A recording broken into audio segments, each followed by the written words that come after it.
तर नमस्ते विद्यार्थी मित्रांनो, आपण घेत आहोत NEP 2025 म्हणजेच नवीन 2025च्या नवीन सिलेबसनुसार आपण अकाउंट शिकवत आहोत. तर आज आपण बघणार आहोत ब्रँच अकाउंट. तर पहिला प्रॉब्लेम आपण घेतलेला आहे. From the following particulars prepare branch account for the half year ended on 31/3/2018. अर्धवर्ष संपलेलं आहे 31/3/2018. In the head office books, head ऑफिसच्या पुस्तकामध्ये goods are supplied by the head office at 25% profit on invoice price. 25% profit आहे invoice प्राइसवर. And branch is advised to sell goods at invoice price. Invoice प्राइसने ब्रँचला goods sale करायचं आहे व त्यामध्ये तुमचे 25% प्रॉफिट आहे. Furniture purchase for the branch 4,000 रुपये. 4,000 रुपयाचं फर्निचर परचेस केलेलं आहे. खाली आहे गुड्स सेंड टू ब्रँच 1,00,000 रुपये. 1,00,000 रुपयाचं गुड्स ब्रँचसाठी पाठवलेलं आहे. तर आपण पहिल्यांदा in the head office books branch account असा आपला अकाउंट तयार करून घ्यायचा आहे. डेबिट क्रेडिट करायचं आहे. पर्टिक्युलर रुपीज आपलं करायचं आहे.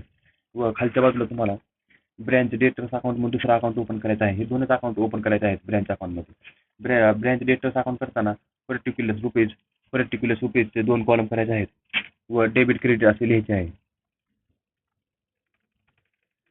डेबिट आणि क्रेडिट, डाव्या बाजूला डेबिट आणि उजव्या बाजूला क्रेडिट. तर furniture purchase for the branch 4,000 रुपये आपण नंतर एंट्री घेऊया. त्याच्या खाली पहिली एंट्री आहे गुड्स सेंड टू ब्रँच. 1,00,000 रुपयाचा माल ब्रँचला त्यांच्या हेड ऑफिसने पाठवलेला आहे. तर in the books of head office branch account, त्या ब्रँचला 1,00,000 रुपयाचा माल पाठवले आहे. त्यामुळे पाठवलेले सर्व पैसे व पाठवलेला सर्व माल हा ब्रँच अकाउंटच्या डेबिटला जातो. त्याच्यामुळे आपण इथे लिहून घेऊया.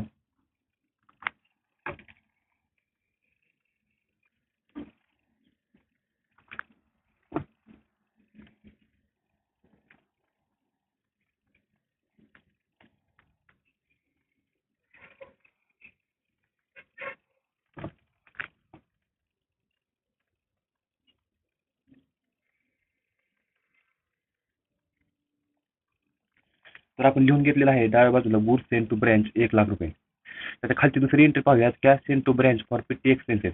पिटी एक्सपेन्सेस म्हणजेच जे काही चहा पाण्याचे वगैरे जे काही किरकोळ खर्च असतील ब्रँचमधले ते सर्व पिटी एक्सपेन्सेसमध्ये येतात. तर ही एंट्री आपण नंतर पाहूया. ही फर्निचर परचेसची एंट्री व cash send for petty cash expenses ही एंट्री, ह्या 2 एंट्री आपण नंतर पाहूयात. त्याच्या खाली आलो आपण तर expenses paid by the head office. Rent 1,200, salary 3,000, sundry expenses 900, insurance 900. इन्शुरन्समध्ये काय सांगितलं आहे पहा. Insurance up to 30/7/2018. त्याची इन्शुरन्सची 30/7/2018ची ॲडजस्टमेंटची एंट्री आपण नंतर पाहूया. सध्याला आपण त्यांनी जेवढे पैसे पाठवलेले आहेत त्या सर्व पैसे पाठवलेले आपण एंट्री पाहूया. तर ह्याची एंट्री पण हेड ऑफिसने पैसे पाठवले आहेत त्यामुळे ह्याची एंट्री पण डेबिटला जाणार.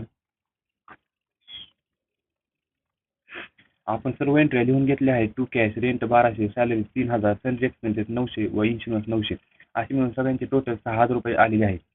इथं आपण 6,000 रुपये लिहिलं आहे. तर हे सर्व कसं आहे, expenses paid by the head office. Head ऑफिसने हे सर्व एक्सपेन्सेस पेड केलेले आहेत. त्याच्यामुळे ब्रँच अकाउंटच्या डेबिटला लिहिताना पहिल्यांदा माल किती रुपयाचा पाठवला व नंतर हेड ऑफिसने खर्च किती रुपये केला ते सर्व आपण डेबिट बाजूला लिहिलेलं आहे. त्याच्या खाली आपण जर आलो तर त्याच्या खाली लिहिलेलं आहे cash sales by the branch 70,000 रुपये. कॅश सेल्स केलेले आहे 70,000 रुपयाचे. तर ह्याची एंट्री आपण लिहून घेऊयात. तर इथं आपण लिहून घेतलेलं आहे बाय बँकच्या अंडर येते कॅश सेल्स 70,000 रुपये. 70,000 रुपयाचं त्या ब्रँचने 70,000 रुपयाच्या ब्रँचने कॅशने माल सेल केलेला आहे. तर तुम्ही एक गोष्ट इथे निरीक्षण केली असेल, आपण इथे लिहिलेलं आहे to good send to branch 1,00,000 रुपये. 1,00,000 रुपयाचा माल पाठवलेला आहे. पण इथं अगोदर त्यांनी प्रश्नामध्ये त्यांनी सांगितलं होतं की 25% प्रॉफिट ऑन इनवॉइस प्राइस. म्हणजे हे 1,00,000 रुपये जे आहेत ह्याच्यामध्ये 25% प्रॉफिट ऍड करून ह्यांनी इथं ह्या बाजूला लिहावं लागेल. लोडिंग म्हणून इथं इफेक्ट येतो तर तो आपल्याला द्यावा लागेल. तर इथं आपण लिहावं लागेल by goods send to branch कंसामध्ये लोडिंग लिहून आपल्याला 25,000 रुपये ह्या बाजूला दाखवावे लागतात. कारण ती त्याची रिअल अमाऊंट होते. कारण 1,00,000 रुपये real amount. By goods send to branch loading 25,000 रुपये. 1,00,000 रुपयाचा माल पाठवला होता पण तो माल ऍक्च्युअली किंमत नाही त्या मालाची 25% ऍड करून आहे. त्यामुळे आपण ह्या बाजूला त्याच्या विरुद्ध बाजूला by goods send to branch 25,000 रुपये काढून घेतले. Credit sales by the branch.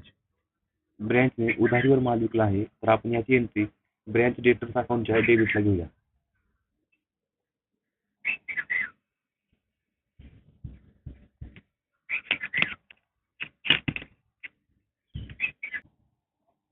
Next entry आपण पाहूया. कॅश रिसिव्ड फ्रॉम डेटर्स 14,000 रुपये. डेटर्स कडून कॅश रिसिव्ह झाला आहे, तर ह्याची एंट्री ब्रँच डेटर्स अकाउंटच्या क्रेडिटला. उधारीवर जो माल आपण विकला होता त्याची आपली उधारी गोळा झाली आहे 14,000 रुपयाची, तर त्याची एंट्री ब्रँच डेटर्सच्या क्रेडिटला. आपण ब्रँच डेटर्स अकाउंटला क्रेडिटला बाय कॅश 14,000 रुपये घेतलेले आहे. आपल्याला 14,000 रुपये उधारी गोळा झाली आहे व आपण यावर्षी 25,000 रुपयाचा माल विकलेला आहे. तर नेक्स्ट एंट्री पाहूया. नेक्स्ट एंट्री आहे डिस्काउंट अलाउड टू डेटर्स. डेटर्सला 300 रुपयांचा डिस्काउंट दिलेला आहे, तर डेटर्स अकाउंटच्या क्रेडिटला बाय डिस्काउंट म्हणून 300 रुपयाची एंट्री जाईल.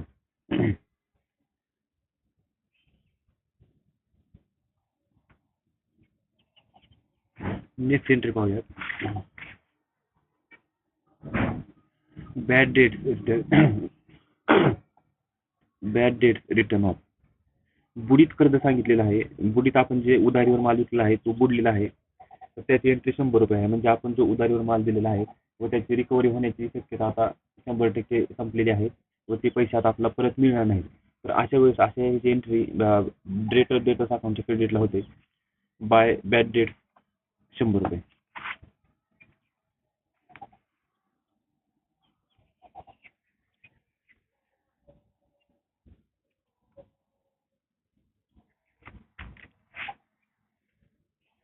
ह्याची एंट्री आपण 100 रुपये करून घेतली आहे. नेक्स्ट एंट्री पाहूयात.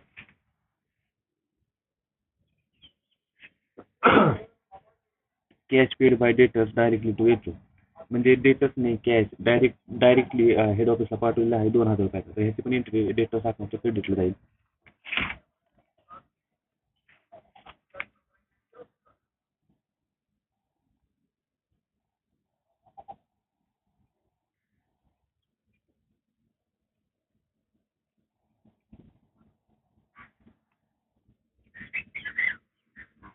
Bye cash directly to HO. Head ऑफिसला डायरेक्ट 2,000 रुपये पाठवले आहे. नेक्स्ट एंट्री आपण पाहूयात. Goods return by debtors. डेटर्सने आपल्याला काही माल परत केला आहे, म्हणजे आपण ज्या ग्राहकांना उधारीवर माल विकला त्या ग्राहकांनी आपल्याला काही माल परत केलेला आहे, तर त्याची एंट्री ब्रँच डेटर्सच्या क्रेडिटला येईल. गुड्स रिटर्न 800 रुपये. रिटर्न इनवर्ड म्हणून एंट्री होईल बाय रिटर्न इनवर्ड 800 रुपये. नेक्स्ट एंट्री आपण पाहूयात. PT expenses paid bye branch. ह्याचा आपण नंतर पाहणार आहे. स्टॉक ॲट कॉस्ट आहे लास्ट एंट्री 18,000 रुपये. स्टॉक ॲट कॉस्ट आहे 18,000 रुपये. तर ह्याच्यावर आपल्याला ऍडजस्टमेंट करावी लागेल. आपण ऍडजस्टमेंट केली आहे.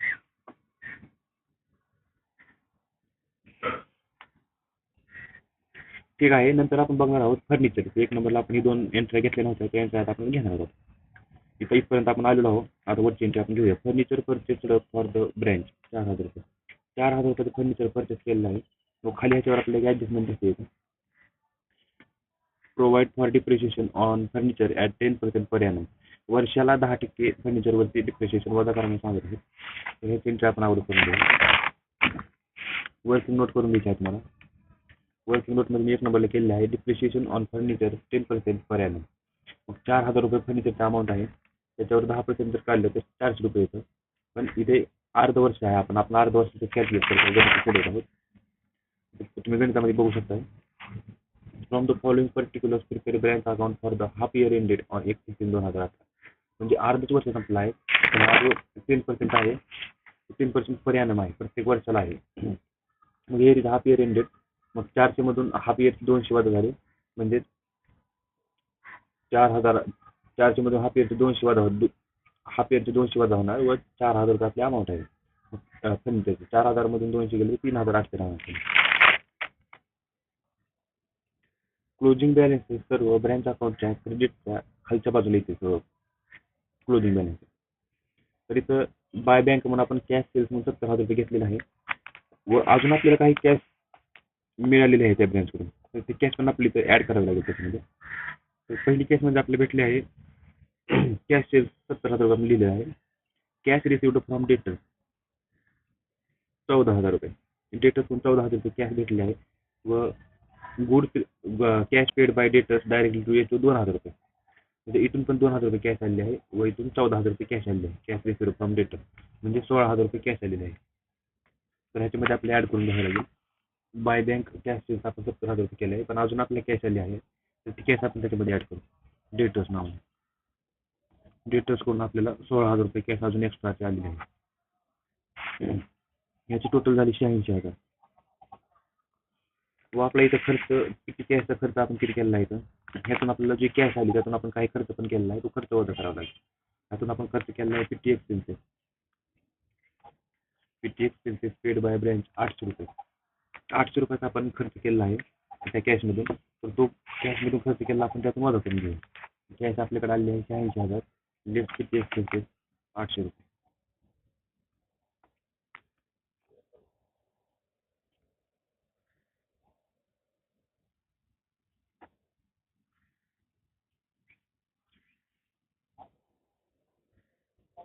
आउटरला येईल 85,200.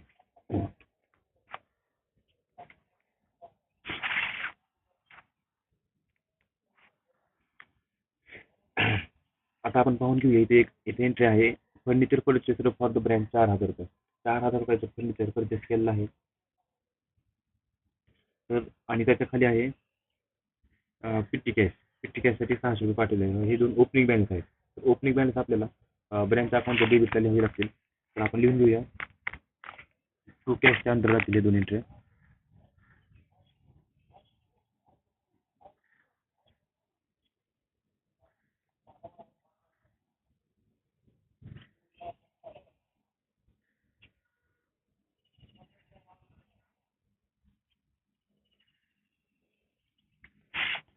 जे काय ओपनिंग असेल बॅलन्स तो सर्व ब्रँच अकाउंटच्या डेबिटला जाईल. इथं ओपनिंग बॅलन्स आहे furniture purchase for the brand 4,000 व पिट्टी एक्सपेन्सेस 600 रुपये. तर हे दोन एंट्री आपण इथे घेतले आहेत. टू कॅशच्या अंडर फर्निचर 4,000 पिट्टी कॅश 600. ओपनिंगच्या सर्व एंट्री ह्या वाचल्या. माल एवढ्याचा पाठवला, एवढ्याचा खर्च केला टू कॅश फर्निचर ओपनिंग 4,000 रुपये, पिट्टी कॅश 600 रुपये. इकडे आपण गुड सेलची लोडिंग काढून घेतली. ही ॲक्च्युअल प्राईस नाही, ही इनवॉइस प्राईस आहे, त्यामुळे इथे लोडिंग काढून घेतली आपण 25,000 रुपये. या बाजूला बाय बँक कॅश 70,000 रुपये झाला. डेटर्स करून 16,000 रुपये भेटले आहेत. असं झाले 86,000. ह्या वर्षी आपण पिटी एक्सपेन्सेस 800 रुपये केलेला आहे, त्यामुळे ते 85,200 शिल्लक राहिले. आपण फर्निचरचा क्लोजिंग काढून घेतला आहे 4,000वरती 10% अर्ध्या वर्षासाठी, तर त्याचा क्लोजिंग आला आहे 3,800. आता आपण स्टॉकचा क्लोजिंग काढून घेऊया.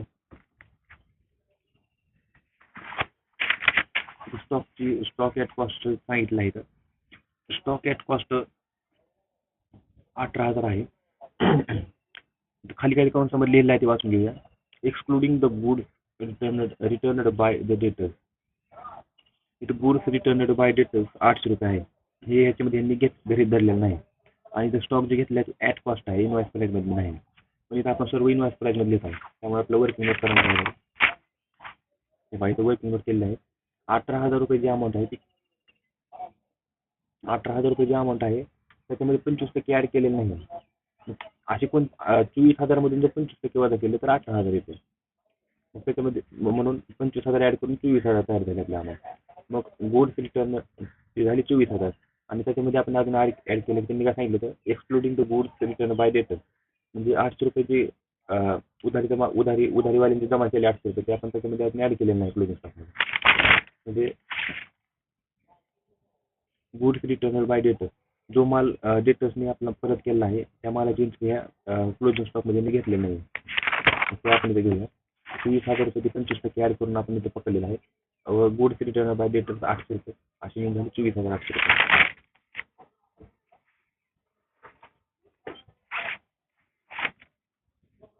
तरी आपण क्लोजिंग बॅलन्स लिहित आहोत. बाय फर्निचरचा क्लोजिंग बॅलन्स आपण लिहिला आहे. तर ह्याच्या खाली आपण बाय स्टॉक